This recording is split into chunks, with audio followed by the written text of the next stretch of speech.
Hello, Barnes. This is Pond Life, Barnes Pond Life. And today I'm very excited to talk to Sanchi Murison. Murison, yes, that's right. And Sanchi has been part of the Barnes charity bikes sale, and I'm here really to understand all about Barnes bikes and just how popular they've been. And I know a little bit about it because my husband bought one a few years ago, and I know it's a super quality bike. And over the years, we've also found a few bikes in the back of the shed from the kids, and that has gone into the bike sale. So I'm actually fascinated to hear all about how it works. And I've seen some of the photographs on the website. It looks like such a fun event. So, Sanchi, tell me more about how you got involved in this. I've been involved for at least 15 years. I can't remember how it started. And there's a small group of us who we call ourselves the Inner Tube. That's the Inner Tube. I like that. That's the 6 of us who run the show, basically. Yeah. And so we have admin people, we have people who manage the money, because that's a very important, all the sort of background stuff. Well, it's all for fundraising, It's all isn't it? fundraising, yes, it's all charitable. And then we have the people who do the hard work in the mechanics, or spanners as we call them. So we have Inner Tube and the spanners. Yeah. So we have a group of, and the admin angels, of course. That's what I am. So I've been responsible for the communications for about the last 15 years, and it's gone from strength to strength. This year, we've been really lucky with the weather as well. That makes a big difference on the day. But one lovely man came up and he said, "That's quite a show you put on here." And it is quite a show, because we often get a big queue on the day. And I think people don't always understand that there's a lot of work that starts kind of 6 months previously to the day. So are we already thinking about it now? No. Thank goodness. No. We did move. It used to be the same day as Barnes Fair. When COVID happened, then we had to miss a year, obviously. And the following year we went, oh, shall we, shan't we? And I can't remember what Barnes Fair we're doing, but we decided that we would do it in September. And actually that's been a really good thing for us, not least because it means we can attend Barnes Fair and enjoy ourselves on that day as well. So now it's September, and if the weather is fine, we often get a big queue outside. This year, a man and his young son had even bought chairs to sit on whilst they waited in the queue. That was really nice. And so they're not so easy if they bought a bike. Well, it was a folding chair. Okay, okay. And I arrived about, 8:15 in the morning. He'd been there since 7, and he was reading to his young son. He was reading a book. I thought that was lovely. And the queue often stretches all the way down to the Olympic from St Mary's Church, which is where I've seen that photograph on your website. Yeah. It's amazing. It's amazing. So tell me, when do you start thinking about it, and what is involved, from the technical point of view of the bikes that come in? Tell me, about who brings the bikes and what kind of condition they're in, and then what happens.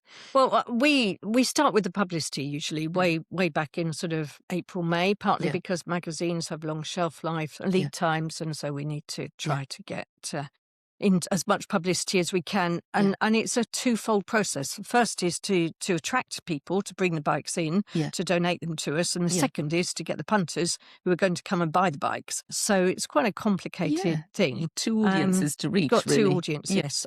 Most people, and we've done some analysis of this, most people still, even after 18 years, they live in Barnes, and they, like you, have bikes in their shed. The family grows up, don't they? And the kids move away. Yes, so we always get a variety of. Used to be more children's bikes. The adult bikes are better, more attractive to people. Children's bikes, particularly in Barnes, I think lots of people buy new bikes for their children. So we get some amazingly good condition children's bikes. And they're Christmas presents, aren't they? Exactly. But I suppose when it comes to adult bikes, we're all so frightened of having them stolen. Yes, so lots of people want bikes that they can just take over Hammersmith Bridge and leave there for the day. Exactly. So the sort of bikes we get are not particularly the sort of bikes that are going to appeal to people to steal. And that's great. Sometimes we get really good high-class bikes, and we charge a premium for them. And that's also very profitable for us. And if people have very good bikes and they want 50% of the money that we raise, then we'll give them a share of the proceeds. But it's nice to have a few sort of star products in the lineup. Yes, exactly. And sometimes we get really unusual bikes. Last year, I think we had a Japanese post bike. And then previous year we Well, had... it's a Japanese post bike. I've no idea. It was red. That's all I can remember about it. Do you get any of those old-fashioned ones that we all grew up on with the choppers? We've had BMX bikes and we've had the odd chopper. Yes, we do get a real variety. Yeah. What we've realised is that some of those can be harder to sell. So things like tricycles might be harder to sell. But some of the really good bikes, one guy, young man, had seen a bike on our Instagram account and it was an American model. We didn't really know much about it. No. But he was first in the queue because that was the bike he wanted and he got it. How much does a bike cost? It varies massively. Children's bikes will often go for £10, £20, Really? whereas adult bike, depending on the age, stage, condition, how much use they've had, probably the most expensive are 450, 500. But the vast majority are priced around between 100 to 180, I would say. So you can really save some money, can't you, and get something good. Yes. Yeah, definitely. Yes, my son's got a first-class Cannondale, which he's had for several years now, and that was a very good buy. And but Brompton's also, not popular. forgetting that even if you've got an old bike of your own, it costs quite a lot of money to get it fixed, doesn't it? Yeah. So I think one of the things you're doing is adding value by getting them all they all get beautifully looked presented. at. All get looked at. So how does that happen? Well, we have a team of volunteers who mechanics. These are the spanners. These are the spanners. I don't think they like being called spanners. Well, there's probably about 20 of them these days. So there's a good team. And when the bikes come in, we have a couple of days in August, usually, when we invite the bikes to come in. Yeah. And then the mechanics will take the bikes, give them a once-over, check the brakes, check the tyres, make sure they're rideable. Yeah.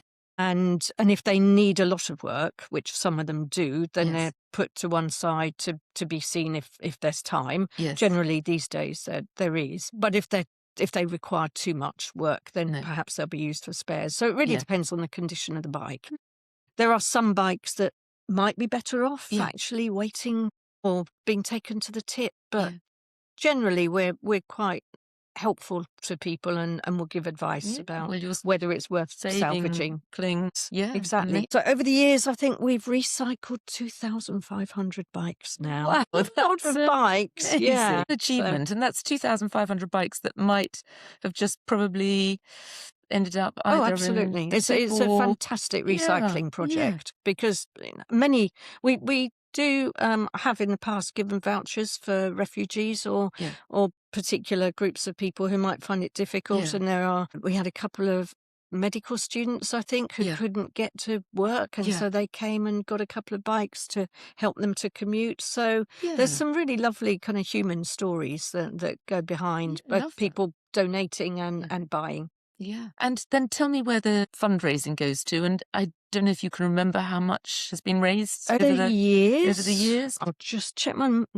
so this year we raised over 21,000. Whoa, which was that's a fantastic record. It's an amazing amount of money. A lot of money, isn't it? And that's after expenses like spare inner tubes or whatever we need to buy. Over the past 18 years, we've raised nearly £180,000. That's incredible. So we're really pleased with that. And so where does that go to? Some of it goes to St Mary's, obviously, because St Mary's host us. Yes. And it's a community event run by the church. And you've got a picture on the website of all the bikes inside the church, which is hilarious. I like to joke that they've been blessed. I don't know whether the vicar comes and blesses them or not, but yes, on the day of the sale, they come out from the church.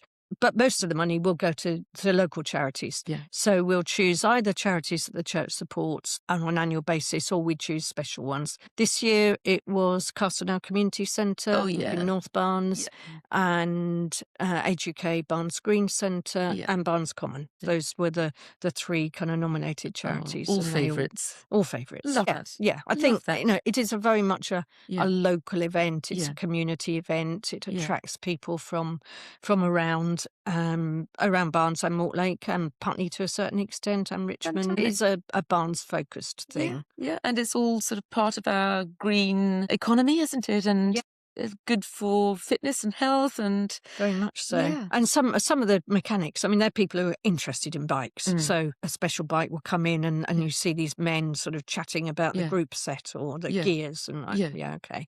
And that's their interest. For me, I think it's a wonderful community activity that attracts volunteers from old and young. We've had Duke of Edinburgh people coming to learn some of the skills. There's a lovely elderly lady who I think is now in her 90s, and she comes every year to help us wash bikes. And she's extraordinary and so dedicated. And she comes and she's come to wash the bikes, and she'll normally manage to do one or two, and that's what it's about. It's about helping people to feel they belong. Involved, and you've got the inner tubes and the spanners and the old ladies and the kids, and that's what Barnes is all about, isn't it? So that's Barnes pond life, really, isn't it? Absolutely. So any other news for us about this year? Anything else that we should know? It'll be in September again this year, and so have you got a date? It'll be the same day as the food fair. I think it's the 13th or the 12th or second Saturday usually, and we'll be taking in bikes from August sometime and hoping to raise as much money again. Fantastic. And if people have got a bike to save up for you, how should they contact you? Where should they bring it? Well, we've got a website which is barnescharity.bikesale.co.uk, I think, and we've also got quite a lively Instagram account. And we just started to try to promote some of the specific bikes we get on our Instagram. So if people are following us, then they'll get a sense of what's coming up for sale and what time they need to be in the queue. Fantastic. Well, if you've got a bike and you don't need it anymore, the kids have grown up, or you want a new bike, put the date in your diary, and we look forward to seeing the Barnes Bike Charity. Yes, on my T-shirt, Barnes Charity Bike Set. So we're really looking forward to that again this year. Thank you. Fantastic. Thank you, Sanchi.